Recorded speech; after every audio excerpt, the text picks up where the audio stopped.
কবিতা বেওয়ারিশ শহর। কবিতাটি লিখেছেন কবি ফয়জুল মহি।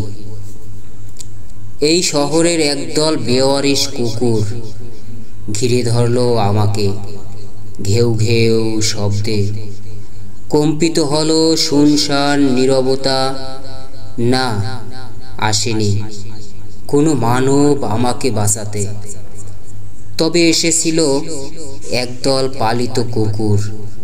আমার হাতের ব্যাগটা কেড়ে নিল ছো মেরে।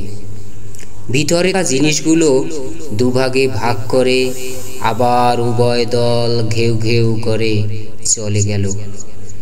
বড় শহরটা কবরে শুয়ে থাকা গলিত লাশ।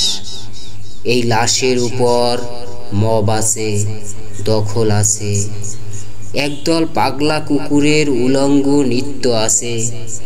লাল রক্ত দেখে উলুধ্বনি তাদের।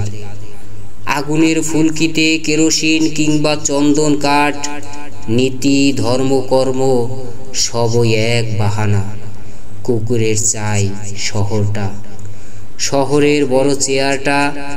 এই শহরের সবই দখলে বেওয়ারিশ কুকুরের। প্রবাদ মনুষ্য মুখে, লেজ হয় না সোজা জীবনে। শহরটা আজ ঋণে জর্জরিত, মানুষ মরে ফাঁসিতে।